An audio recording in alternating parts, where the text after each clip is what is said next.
Meus queridos irmãos, que a serena e doce paz de Jesus esteja em nossos corações. E mais uma manhã em que vamos dando prosseguimento à nossa proposta de estudarmos, refletirmos sobre capítulos de O Evangelho segundo o Espiritismo e de O Livro dos Espíritos, a partir das indicações trazidas para nós nos livros O Espírito da Verdade e Religião dos Espíritos, que comentam esses dois livros básicos da codificação kardeciana. O nosso estudo desta manhã se refere ao capítulo 15, 15º, do livro O Evangelho segundo o Espiritismo, que tem por título Fora da Caridade não há salvação. Nas instruções dos Espíritos, onde nós vamos encontrar no item 10 a mensagem trazida pelo Espírito Paulo, o apóstolo, uma mensagem linda, muito importante, a única mensagem que Kardec registra em um evangelho sobre esse capítulo Fora da Caridade não há salvação.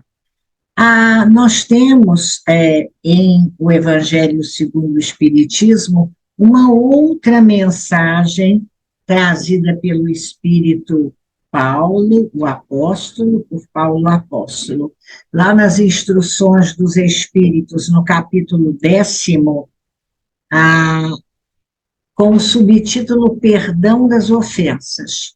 Nós temos essas duas mensagens de Paulo, o apóstolo, em o Evangelho segundo o Espiritismo. E no Livro dos Espíritos, nós vamos ver que, respondendo à questão 1009, nós temos também uma mensagem do Espírito Paulo. Aquela questão 1009 que fala dos castigos eternos e do inferno, é Paulo, o apóstolo, quem responde. Então, ao menos registradas por nós apenas essas três mensagens. E essa mensagem aqui em O Evangelho segundo o Espiritismo é uma mensagem belíssima, ela não é muito comprida, então nós vamos ler com você pausadamente.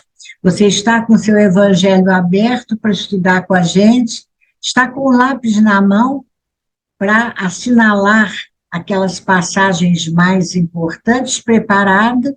Então vamos lá refletir juntos sobre a mensagem do apóstolo Paulo.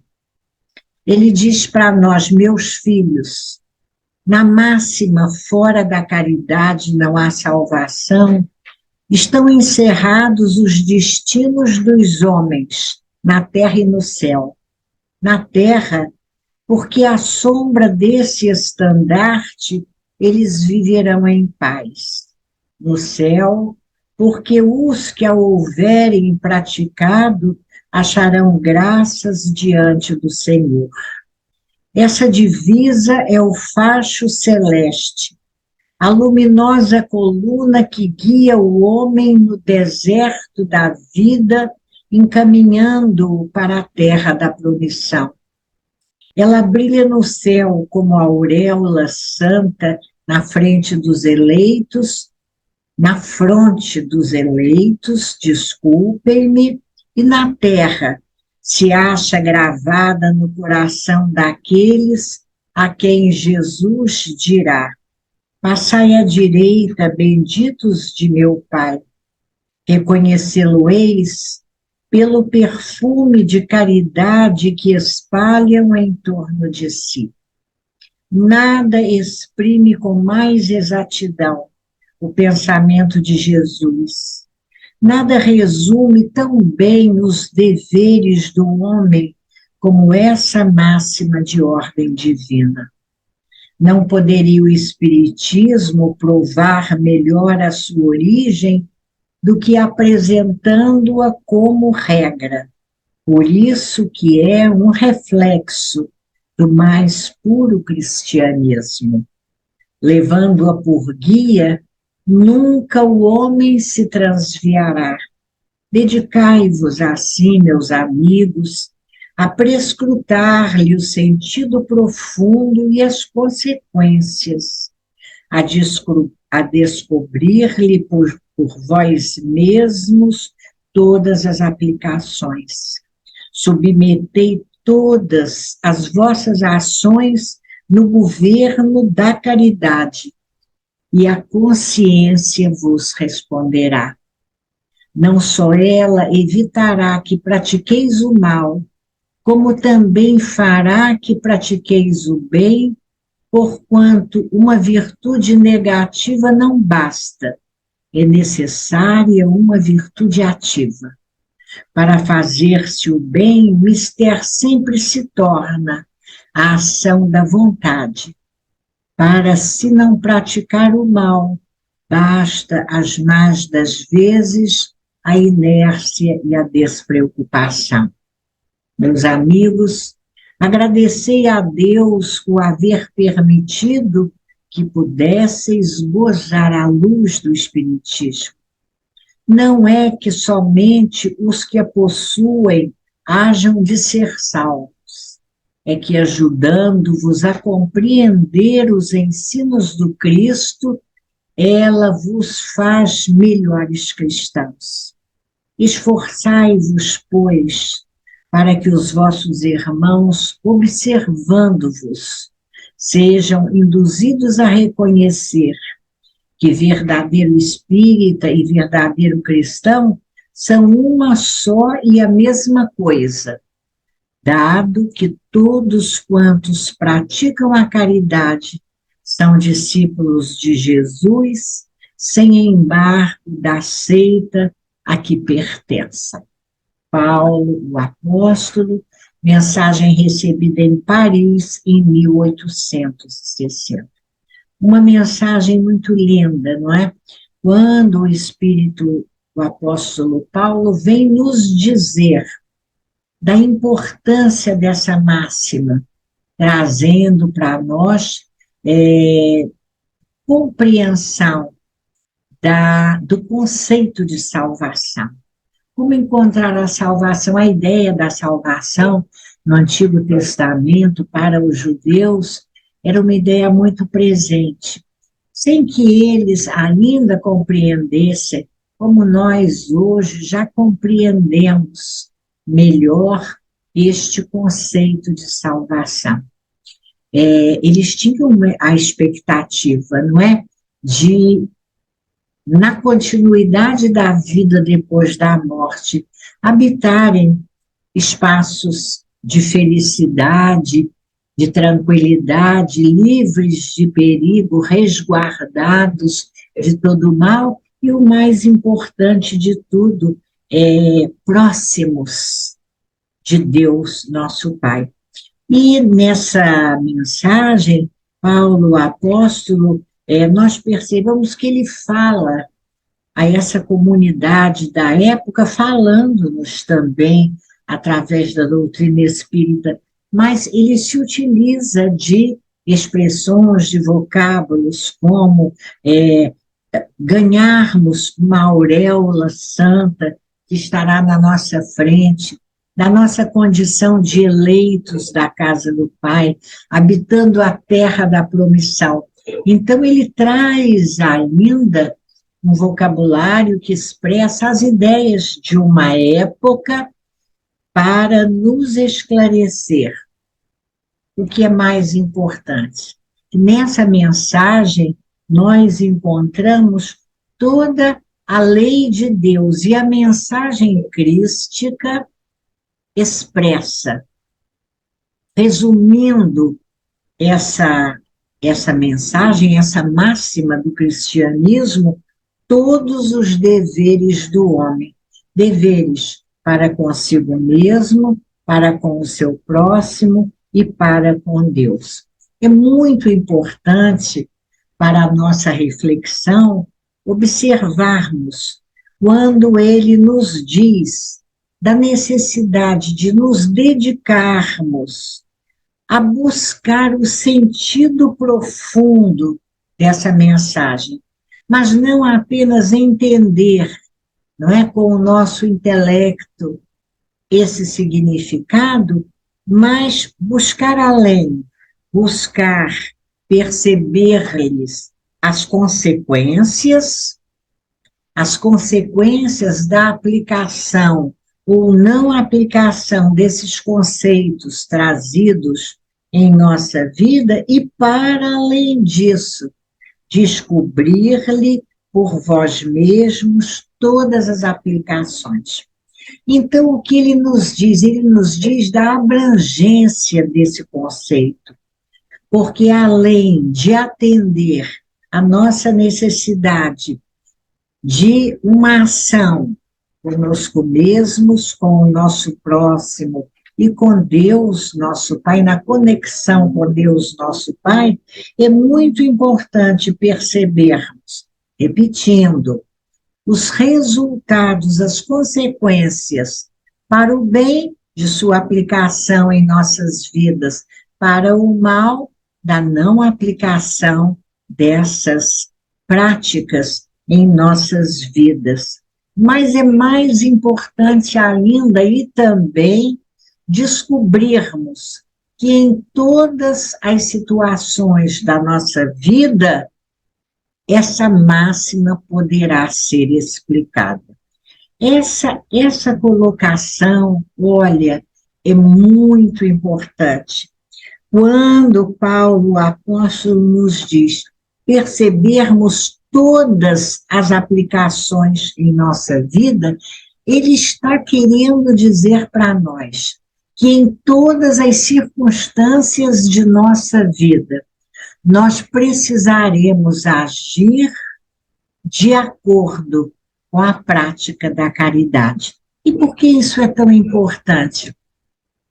Porque vai nos mostrar a abrangência deste conceito de caridade, indo muito além daquela ideia inicial que tínhamos da caridade material, de doarmos daquilo, do excesso, daquilo que nos sobra. Depois caminhamos mais um pouquinho e entendemos não apenas doar do que nos sobra, mas também compartilhar o que temos com aqueles que têm menos do que nós, não é? E entendermos que para tal será preciso que nós demos às nossas riquezas materiais o seu real valor, sem superestimarmos o valor das posses materiais, não é verdade? Porque muitas vezes, superestimando esse valor, nós nos tornamos avaros, egoístas, e muitas vezes, quando são valores que estão ligados a lembranças felizes, não é? A estados emocionais de alegria, junto a pessoas queridas, nós sentimos necessidade, sentimos dificuldade corrigindo em nos desapegarmos desses objetos que nos trazem lembranças. Mais além, os aspectos da caridade moral, que também ganham uma abrangência muito grande quando nós refletimos sobre as ações de caridade para conosco mesmos, para com o nosso próximo e para com Deus, nosso Pai.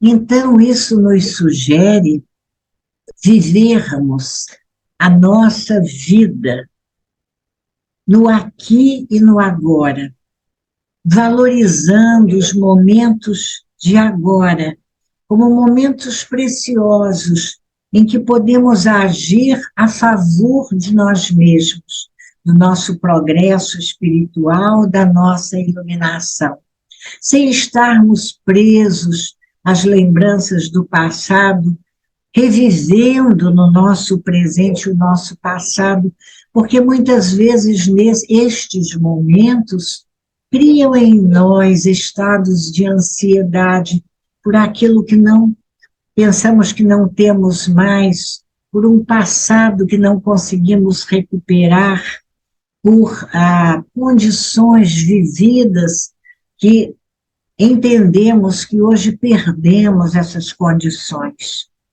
E quando muitas vezes nos projetamos na direção do futuro, desejando antecipar aquilo que ainda vai acontecer e que, na verdade, não temos possibilidade de prever, nós terminamos criando para nós mesmos estados de medo emocional, mas sentimentos de medo, porque a gente deseja alguma coisa que não podemos realizar agora e terminamos amedrontados quando pensamos que talvez aquilo que estamos desejando tanto nós não consigamos realizar.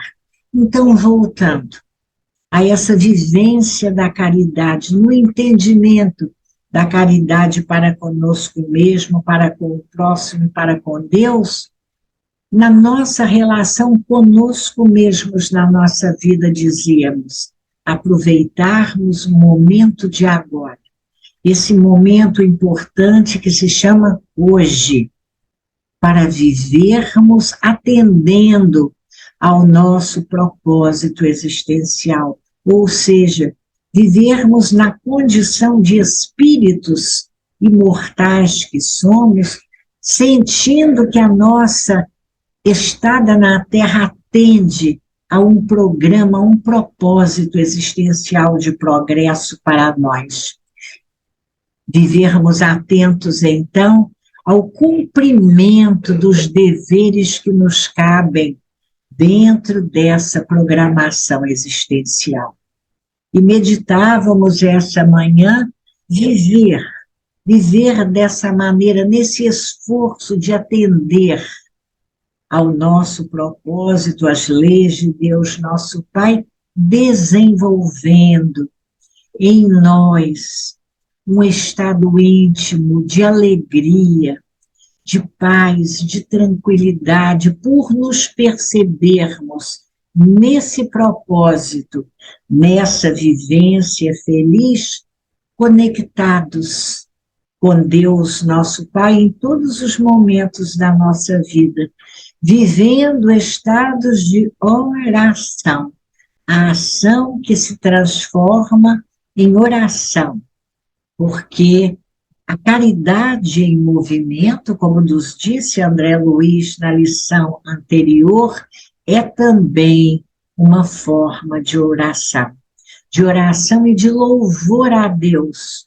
porque bem viver é também uma maneira concreta, efetiva, real, de louvarmos a Deus, agradecendo a Deus por todas as concessões que nos são feitas em nossa vida, nessa vida em que somos administradores dos bens recebidos, para que possamos utilizá-lo para o nosso progresso espiritual. E muito bem, a partir dessas ações, recomenda-nos Paulo, apóstolo, nós teremos sempre o sinal, a resposta, o alerta da nossa consciência, nos mostrando, pelo resultado desses atos em nós mesmos, se estamos agindo no caminho reto ou estamos transviados, na expressão que o próprio apóstolo utiliza, transviados do caminho do bem. Todas as vezes em que fizermos, ele diz para nós, da nossa vivência, uma virtude ativa, porque não basta não fazer o mal, é preciso fazer o bem. Atividade, movimento, prática efetiva da caridade, nós teremos, a nossa consciência nos mostrará que nós estamos no caminho certo, porque nós nos sentiremos em paz, nos sentiremos felizes, viveremos mais leves, mais animados, mais tranquilos, mais seguros da misericórdia divina presente em nossa vida. E ainda o apóstolo Paulo nos diz, não é, da importância de, para isso, nós nos utilizarmos da nossa vontade, a vontade firme, não aquela vontade, como nos diz Leon Denis, uma vontade amolentada, quero, mas não quero muito, quero, mas não quero hoje, hoje não, amanhã, segunda-feira, na próxima ocasião. Tudo isso, diz o apóstolo Paulo, agradecendo a Deus, possibilidade que temos de hoje gozar da luz da compreensão que nos é trazida pela doutrina espírita, que vem, não é? Esclarecer, clarear para nós, fazer luz, clarear a mensagem do Evangelho, a mensagem trazida pelo Senhor Jesus, que é, se nós quisermos utilizar da máxima, fora da caridade não há salvação, nós vamos perceber que nessa vivência da caridade nós estaremos encontrando aquele conceito antigo da salvação, hoje entendido por nós de uma maneira diferente. A salvação como essa conexão com a lei de Deus, nosso Pai, essa vivência da sua lei, sentindo-nos na condição de filhos de Deus, herdeiros desse universo e de tudo o que a vida com V maiúsculo pode nos oferecer. E no livro O Espírito da Verdade, nós vamos encontrar no capítulo 3, sob o título Legenda Espírita, o comentário feito ao final da reunião pública, lá na Comunhão Espírita Cristã de Uberaba, pelo Espírito Bezerra de Menezes. Ele vem ainda comentar o tema de estudo naquela noite de reunião, dizendo para nós, não é? Apresentando para nós a ideia de que diante dos problemas do mundo, nós somos chamados a transformá-los, a dar a nossa contribuição, e lembramos a questão 132 do Livro dos Espíritos,